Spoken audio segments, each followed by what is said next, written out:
A day in my life bilang isang content creator. Bago po pala ang lahat, wala po ito sa aking mga plano. Nagsimula po ito ng aming pabakal sa daet ay ika-5 taon na. Kaya nung magsikat po ang ating ginagawa, tinuloy-tuloy ko na lang po. So ngayon po mga kapabakal, ito po pala yung ating mga napupuntahang lugar. Ayan, pwede po tayong maglapag dito sa mga lugar na ito tulad po nitong Sorsogon. Mamigay po tayo ng biyaya dito sa lugar ng Sorsogon City. At alam ko marami po tayong mga followers na nakasubaybay saan man sa Kabikulan at saan man dito sa Pilipinas. Kaya patuloy lang po tayong magsubaybay sa ating mga inalabas na video. At sa ating mga bagong followers dyan, subaybay lang po kayo. Malay niyo po, kayo na po ang susunod na manalo sa ating mga ginagawang palaro. At marami pa po tayong gagawin na ilalabas ng mga palaro para marami pong maabutan ng biyaya. Tulad po dito sa bayan ng Legazpi, sa lugar ng Legazpi City, Albay.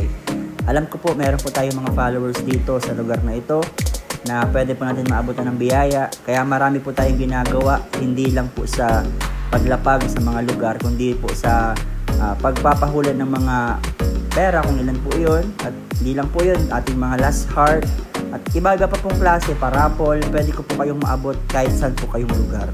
So dito po sa Kabikulan ang uunahin natin na lapagan lahat. Susundan po natin ang iba't ibang lugar na kapag tayo po ay pinalad ng Diyos na umusad pa po at lumaki pa ang ating mga followers. Itutuloy-tuloy po natin ito mga kapabakal natin dyan.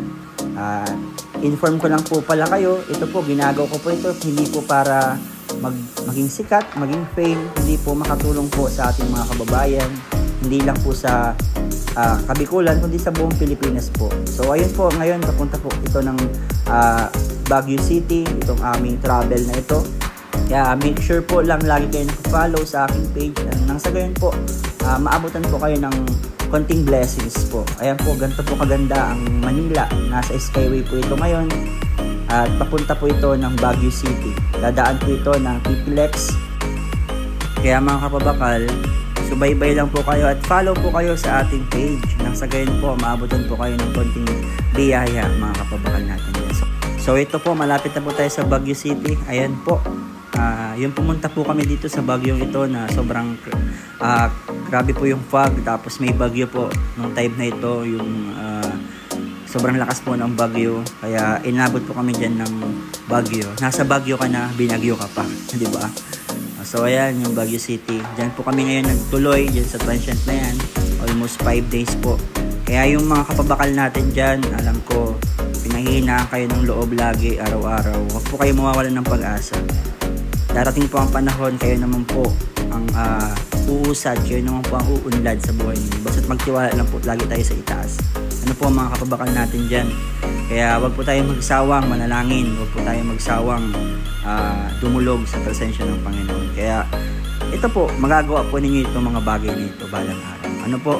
Kaya patuloy lang po kayong mag-subscribe or mag-follow sa ating page mga kapabakal natin dyan. Sa gayon po, tumaas pa po ang ating mga followers dyan at marami pa po tayong matid ng tulong mga kapabakal natin. So maraming salamat po sa nagsayang ng halos 4 na minuto po dito sa video kong ito.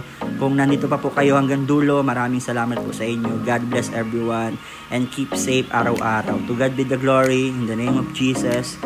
Amen.